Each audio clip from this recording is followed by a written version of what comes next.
to Center Heist Productions. Please hit the like, subscribe, and share the video as well. Thank you to those who follow the channel. And if you come across the video, please don't leave without hitting the likes and subscribing. I muchly appreciate your support as we are headed into our second year of an integral channel here on Habs News and reviews of the game. All right, again, unfortunately, this is out later than I wanted due to technical difficulties I'm having with my software. But anyway, that will be corrected when we get a new software on here, waiting for a technician to have some free time.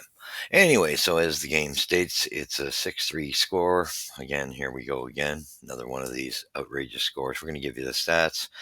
No scoring was in the first period of that game against the Capitals, and they both scored three. It opened up with 3 goals apiece in the second period.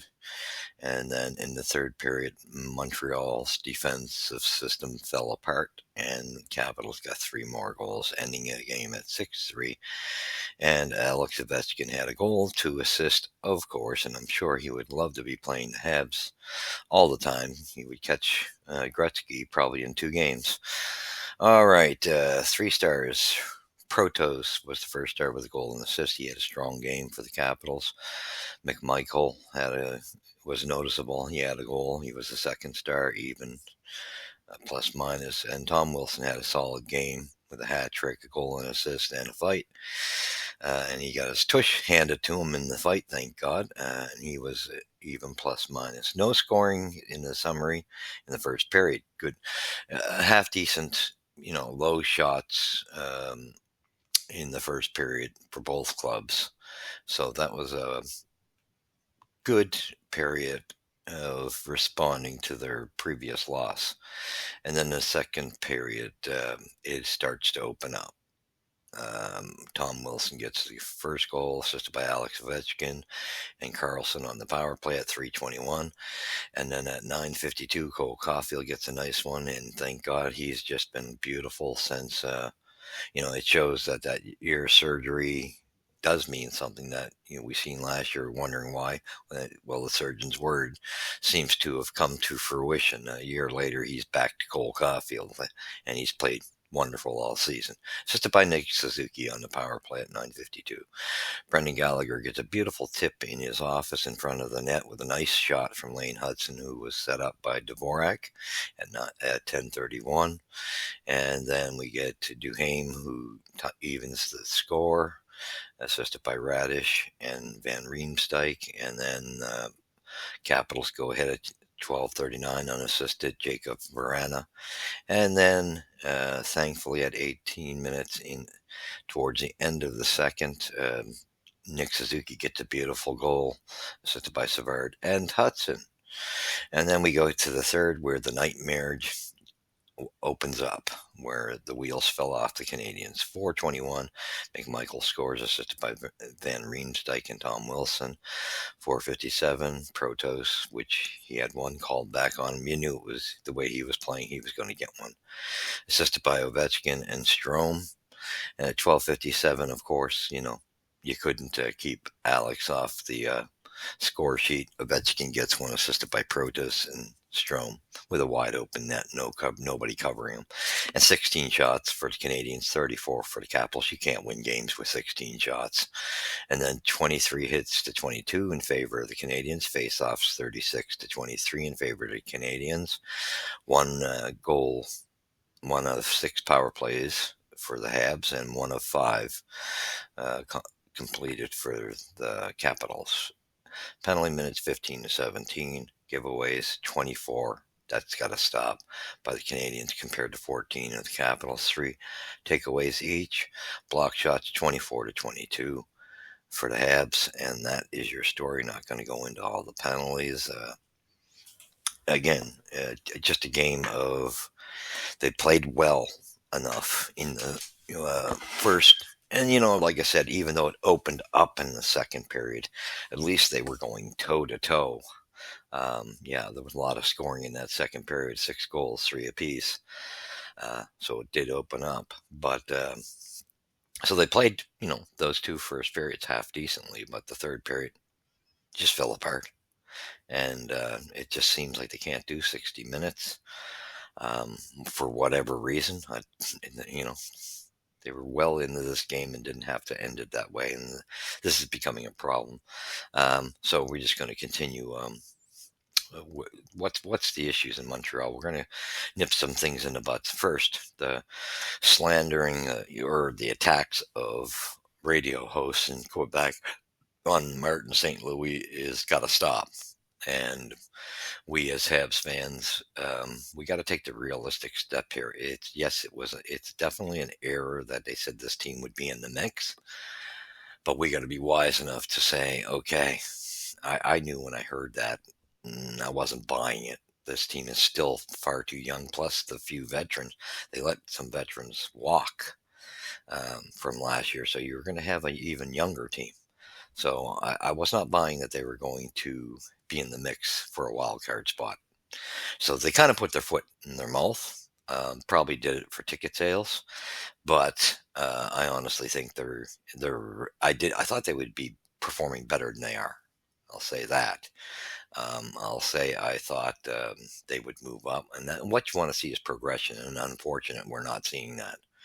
That's the scary part, and that to me shows a couple things. First, and everybody wants to just blow up, different aspects, different people in the HAB system, and make rumors. Martin St. Louis, yes, he's getting frustrated, but I think it's a combination of things. I think Marty needs a veteran coach, and this is proving it. Behind him, he's getting some experience, but I still think there's a reason why this defensive system isn't working, and somebody's got to be able to get through to him. I think that there's a different way and something that is less complicated for this defense. That hybrid system might work with other teams that are experienced. That's fine. It's evident that this team's not ready for that because even the veterans can't handle it. So I think they should, adjust that, get a veteran coach to back him up because I'm not convinced that Robitaille's. I'm just not convinced with him. I'm sorry. Trevor Lutowski, I'm not even sure. I think it is what it is. But I do think they need a veteran coach to back Marty up. And I do not think, and I'd like to crush those comments of, people from TVA Sports and, the French radio calling for St. Louis' head and stuff. And I'm thinking, you know what? Every coach has certain weaknesses. Okay, I agree that the circumstance, the defensive system isn't working. Put it to bed and do something that works.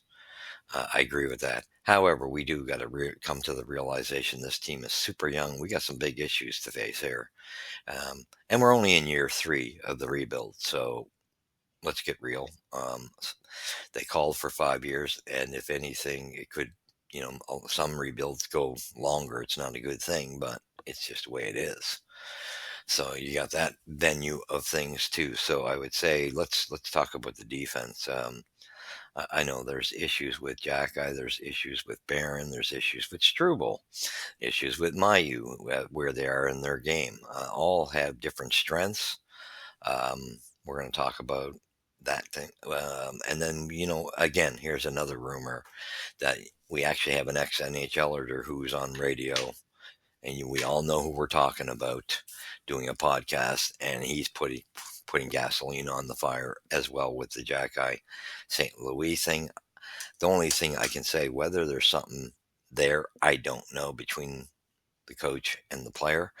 The only thing I would say is it kind of makes it look that way when veterans don't pay the price and other players don't get the same treatment. So I kind of see why people don't like what they're seeing in this situation. I get it. I don't like it either. And I think we all agree people like Anderson can run around and play as poorly as he has last season and be rewarded up and down the lineup. Now he's playing slightly better with penalty killing that in that role. So that's fine. And but overall, he still falls asleep and still misses coverage. And so to me, again, we have between him and Dvorak, Dvorak pumping out shots in front of the net where, and then that's a, it's not only bad enough that he puts them out in front of the net where you should never place him for a veteran when you're battling him behind the net, but a defenseman, this is the problem with Montreal system. There's, oh, this is coming up a lot in their games. There's never a defenseman in front of the net, and there should always be a defenseman in front of the net. So the coverage is totally messed up, and that's why they're getting beat because they're leaving it wide, players wide open from the opposition. So that's got to stop, and that's what I'm saying. This defensive system is not working. Should be a golden rule that there should always be a defenseman in front of that net. Bottom dollar. Yeah, everybody heads for they crowd up, and a man's left open. It's ridiculous. The system definitely not working. But want to bring the points of, see, I'm a huge Jack Eye fan. Some people say that they like Barron's game. I'm not a fan of it. Um, Struble is kind of above those two, and Mayu's below those two. Mayu, it's a little different. He's still a rookie. I think his game will be fine. But if we look at long term for Montreal's defense, something's going to have to give here because the veterans aren't playing well either. Um, Mike Matheson, I think for him, he's got too much on his plate. Number one, yeah, I don't think he should be a fair first pairing. He's a first pairing defenseman here, but I think at the same token, if you want to utilize him better, put him in the second pairing defense. It's time to test. I think Gooley can take the first pairing. And I think you could alternate. You might have to alternate with Mike Matheson and Hudson. Just jolt them, give them different times, alternate it through the game when one of them's on the first line and one of them's on the second pairing. Just to get Hudson ready. Until he's ready, then he could fully take the first pairing. Because I think Matheson in a true, if we wanted him in a good situation, he'd be better off on a second pairing. Uh, David Savard, we all love him. He's great for the kids, but the problem is his legs aren't there, and the speed is mattering. Sorry to say that. Are they going to have to trade him by the deadline or sooner? Or I don't know, because I don't think there's any way. I think the trouble is he's playing too much for what he can. He's playing the competition in those first two pairings. Whenever he's against them, he just can't keep up. He at best should be third pairing, and we've seen him a bit on third pairings, and that hasn't really shown all the positives either. So that's why I say the speed thing is becoming an issue for him. And the one thing that is certain, you need a right defenseman on that side, and he has to be a second pairing defenseman for the time being to put a jolt in that defense. And he has to have the same, very similar qualities to David Savard, except younger and faster. It'd be nice if he had he's got to be experienced. He's got to be a good leader, a workhorse, and to be able to work with the kids and be a good example and help ease in the calming the defense, the youngsters that back there. Um, so, if we look at the future of that defense right now, if we look at all the kids, now we exclude the veterans just for a moment here. There's we can see what our first pairing will be if Gooley can stay healthy. Gooley and Hudson look like hands down an easy first pairing, and either way will be part of Montreal's future. Now, when you come to the rest of the kids, let's be honest. Um, they need a lot more touches, and that's the hard part of it.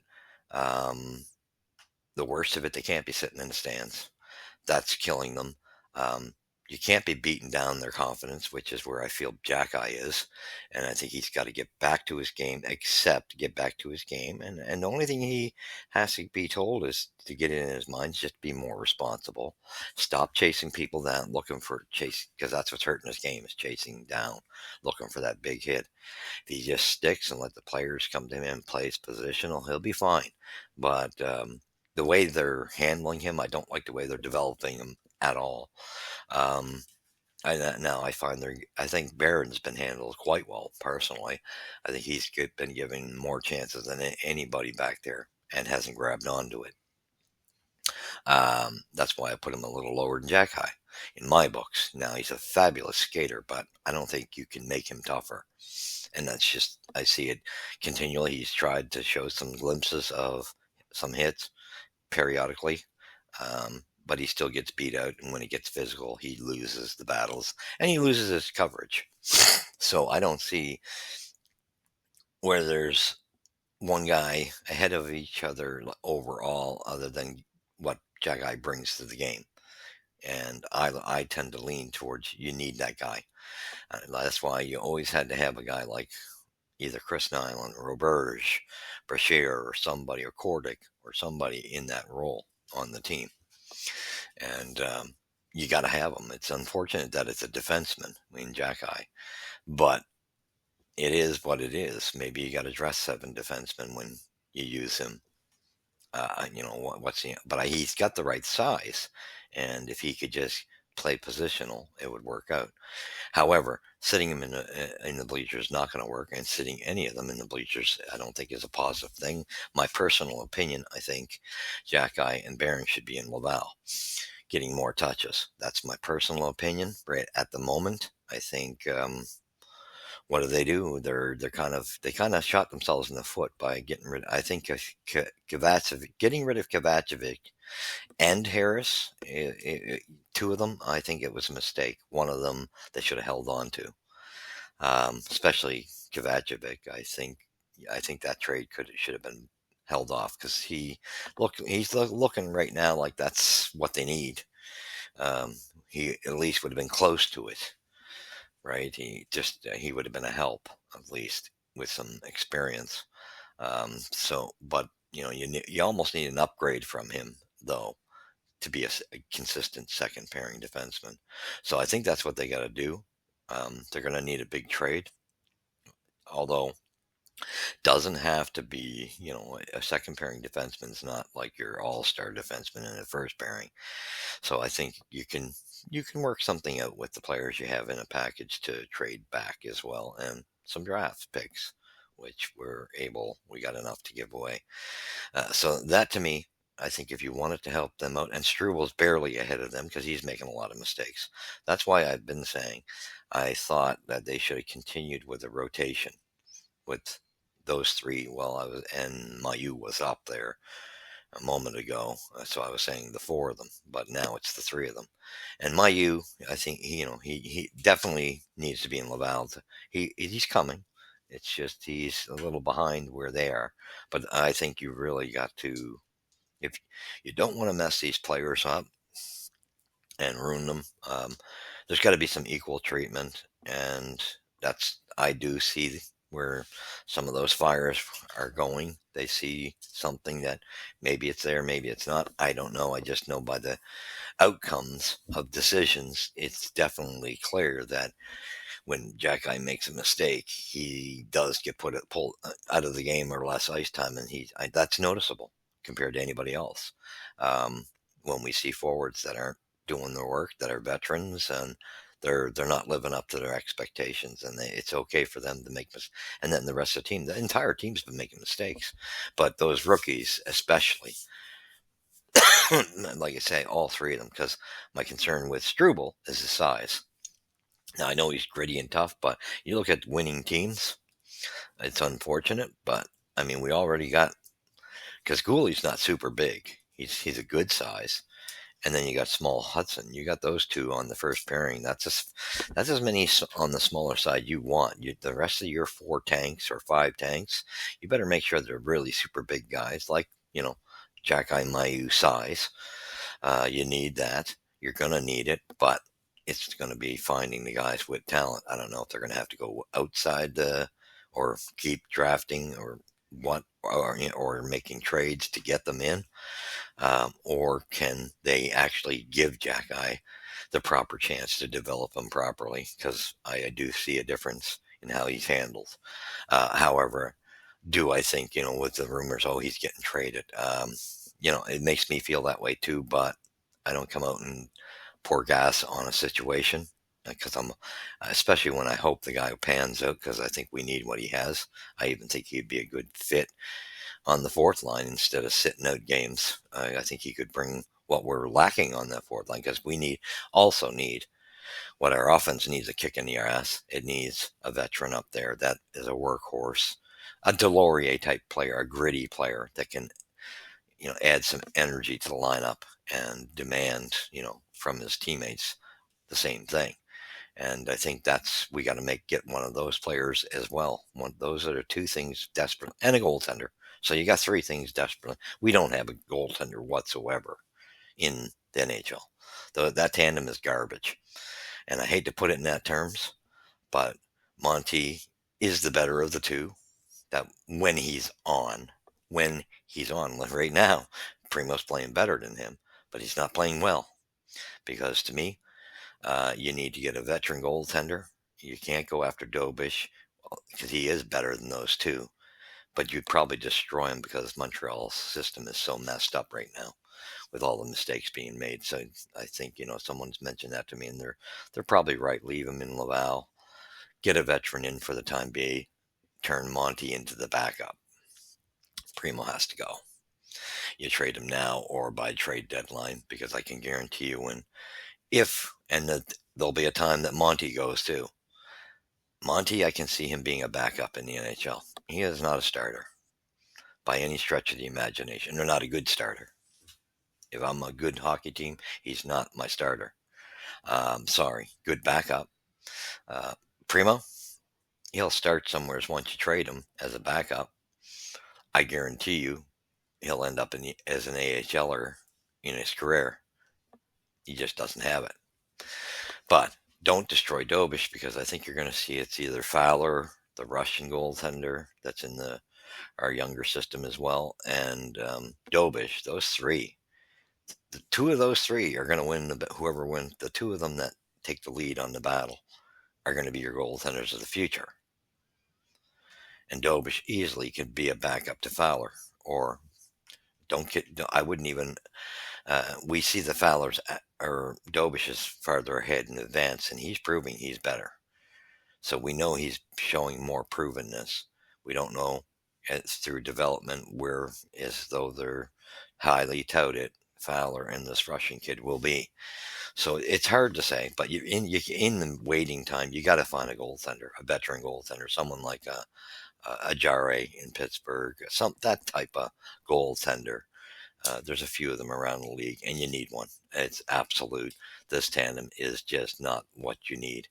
It's unfortunate. You need a guy that can come through periodically and stabilize things, but you got to add a veteran defenseman that's a second pairing, and you got to send a message also. There's guys like, I'm sorry, um, Anderson, Dvorak, these type of players, they should be just as responsible as anybody else.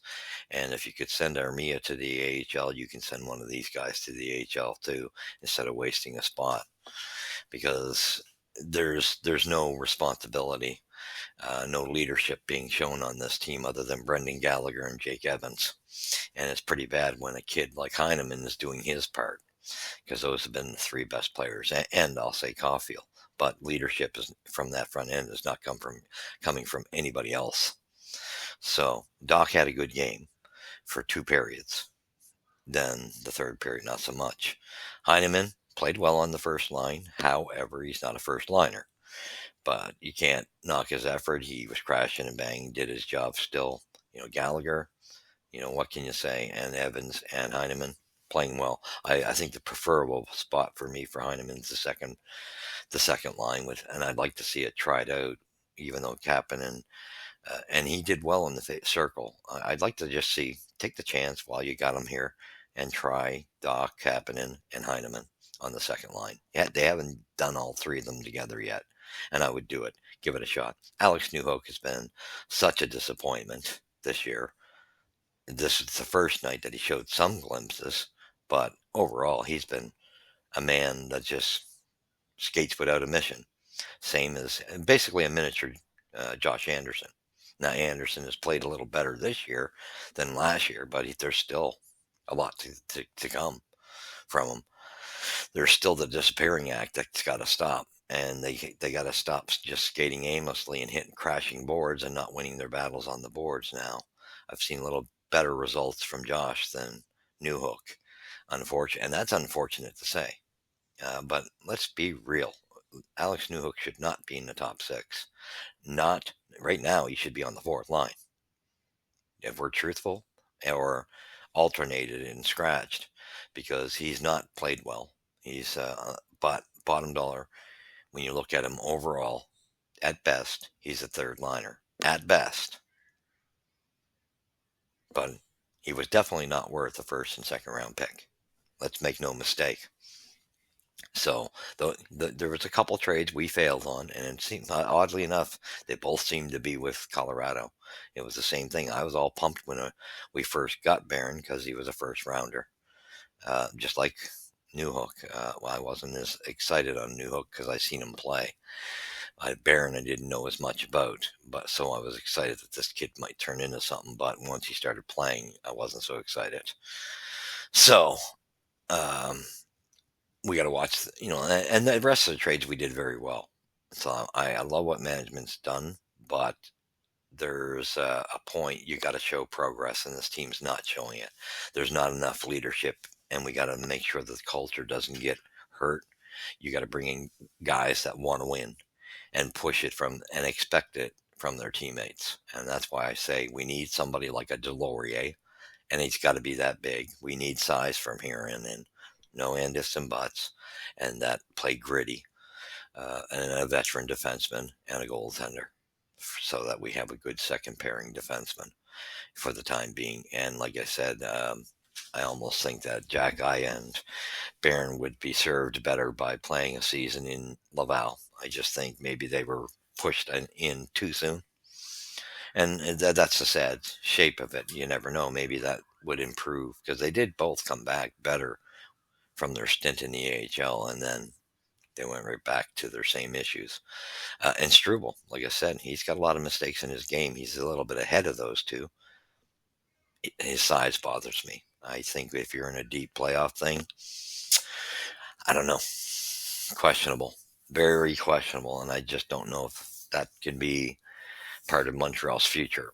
And we just don't know. I do think the disappointing thing is Reinbacher, even though he's so far green, will be, once he gets experience. Of course, his development took a shot here, but I think once he gets going again, I do think he'll be the third guy that is a guarantee that will be part of Montreal's future on defense. I think it'll be Gooley, Hudson, and Reinbacher for sure. The rest of them, don't know. Got to see where their development is, but they definitely need someone brought in, because I don't think Savard can accomplish. He can't be with this team at this point as much as he's a positive. Um, we need that second pairing defenseman that's younger, does the same things as Savard, but he got some speed, and it's a shame because I like Savard. But I think you'll have to decide whether you move off from him, which you probably will by trade deadline if you get this second pairing defenseman. And Savard would do fine with a winning team, just to be a depth defenseman on a third pairing. So that's being said, that's where I see things. I'm defending Marty St. Louis. I think he's got his issues, no doubt about it. I think he could use some help in deciding how to uh, make everybody responsible equally, and bring that in a bit, and expect the same accountability. And secondly, get away from that defensive system and come up with something for the time being. You can always introduce it later. So thank you. You've seen it here at Center Heights Productions first. And please hit the like, subscribe, share it with friends and family. Thank you very much. Catch you after the Penguins game. God bless.